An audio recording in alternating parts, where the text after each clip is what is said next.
25 de novembro de 2020, faleceu Diego Armando Maradona, um dos maiores jogadores da história do futebol mundial, um verdadeiro artista dos gramados, um cara que fazia coisas espetaculares, sensacionais com a bola, sem dúvida nenhuma,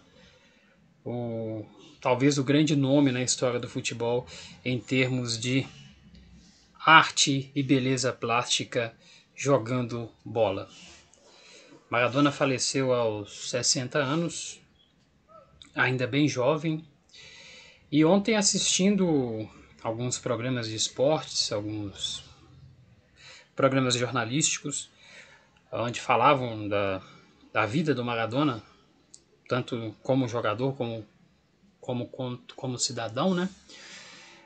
Eu fiquei pensando que talvez falte um pouco na nossa sociedade um pouquinho de empatia com pessoas que passam pelo que o cidadão Maradona passou, que é a questão da dependência química, né? E às vezes na sociedade estamos todos muito dispostos a apontar o dedo, a acusar, julgar e condenar, mas às vezes não estamos dispostos a estender a mão e ajudar. E às vezes uma pessoa que passa por uma situação como a que passava o Maradona e tantos outros que passam, não só pessoas famosas, como às vezes pessoas até do nosso convívio, às vezes essas pessoas precisam de uma mão amiga para tentar ajudá-las a sair desta situação. É muito importante entender que um dependente químico, ele não é necessariamente um bandido, um criminoso. Ele é uma pessoa que está ali lutando, às vezes, numa guerra solitária para tentar vencer o vício. O Maradona conseguiu, enquanto jogador, vencer uma Copa sozinho, entre aspas, mas a batalha contra o vício foi bem mais difícil e é uma batalha que precisa ter alguém ali para ajudar, e seria muito importante se a gente mudasse um pouco as nossas atitudes e passasse a não apontar o dedo, mas a estender a mão para pessoas que passam por esse tipo de problema. Com relação ao jogador, um dos jogadores mais fantásticos da história do futebol, idolatrado, amado em seu país, muito pelo que fez na Copa de 86, e é a maior atuação individual de um jogador em Copa do Mundo. O que o Maradona fez em 86, nenhum outro jogador conseguiu fazer numa Copa do Mundo, isso em termos de atuação individual. Realmente foi fantástico. Tem a famosa partida, né, contra os ingleses, que para nós, que não somos argentinos, olhando com um olhar neutro, a gente só tende a pensar, olha, esse gol foi irregular, foi um gol com a mão, mas é um gol que tem um simbolismo muito grande que só o argentino vai entender.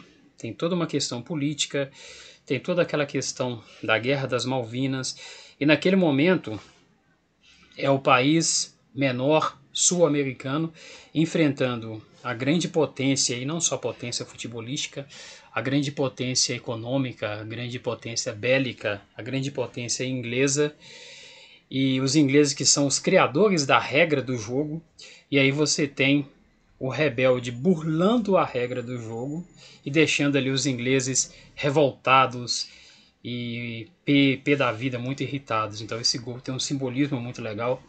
No momento em que ele diz que foi La mano de Deus, é como se ele estivesse dizendo, olha, naquele momento apareceu uma mão divina para poder fazer justiça ao povo argentino em relação ali aos ingleses.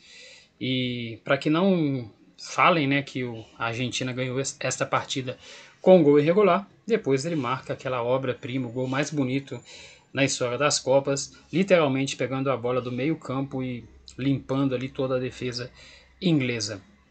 É difícil para quem não é argentino, como nós, entendermos ali o significado histórico desse jogo, todo o contexto ali que envolvia.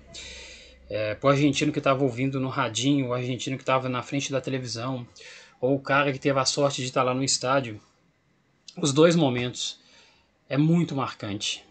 Ter vencido ali os ingleses num período assim tão recente, num pós-Guerra das Malvinas. Então é um jogo muito histórico, muito especial, e o gol que a gente não consegue entender, que a gente só pensa na regrinha, na regularidade, tem um significado muito, mas muito forte ali para o povo argentino. E a final da Copa, a Argentina campeã, vencendo a Alemanha por 3-2, uma final em que o Maradona estava muito marcado, mas ele precisou de um lance de gênio para decidir a Copa. Quando a bola chega até o Maradona, num 2-2, toda a defesa alemã se aproxima, todos preocupados em uma arrancada, e o Maradona não corre, ele faz a bola correr, e a bola encontra o Burruchaga, que marca o gol do título argentino. É um grande ídolo no país, muito amado pelo povo argentino, um grande ídolo do maior clube argentino, talvez o maior clube da América do Sul, que é o Boca, e muito amado também na Itália. E na Itália, Maradona consegue algo sensacional também. Ele consegue ser bicampeão italiano e campeão europeu, campeão da Copa da UEFA, jogando pelo Napoli. E, à época, o campeonato italiano talvez fosse o que é hoje a Premier League, principal competição do mundo. Mas o Napoli não era uma das principais equipes do campeonato italiano. Era uma equipe menor, todos os olhos estavam voltados para Juventus, Milan, Inter, como historicamente sempre estão, né, todos os olhos focados nessas três equipes. E o Maradona chega numa equipe do sul da Itália, uma região que sofre muito preconceito da parte norte do país. E ali é meio que o grito dos excluídos. É o povo do sul da Itália gritando campeão, para mostrar para todo o restante ali do país que ali também tem uma parte importante da Itália. E é um simbolismo também muito grande essa passagem ali do Maradona pelo Napoli. Acho que por tudo que o Maradona pensava ali como cidadão mesmo, em relação às suas convicções, talvez o lugar perfeito para ele ter brilhado tenha sido mesmo um clube como o Napoli. Talvez não fosse tão relevante para a história do Maradona passar por gigantes ali como, apesar de ter passado pelo Barcelona, mas ter brilhado ali em Barcelona, Real Madrid, Juventus, Milan, enfim, estar no lugar comum onde geralmente todos os grandes vão para brilhar. Maradona foi para o meio onde não se esperava e ali brilhou, e brilhou intensamente. E aí muitas pessoas podem fazer comparações com jogadores modernos, né, pegar números e obviamente encontrar ali números maiores em relação à vida futebolística, mas eu sempre faço uma comparação, uma outra paixão que eu tenho além do futebol, que é a música. Às vezes você vai ter um artista que lança 20 discos, e discos bons, mas às vezes você vai ter um artista que lança apenas 3 discos, mas são 3 obras tão fantásticas que ele não precisa fazer mais nada, ele já entrou para a história. E o Maradona no futebol também, ele acabou não tendo uma vida muito longa no futebol, devido a diversos problemas que ele teve, mas a obra do cara é tão fantástica, é tão genial, que ela deveria ter sido exatamente como ela foi, sem reduzir ou aumentar nada. É exatamente assim que ela deveria ter sido, uma grande história no futebol.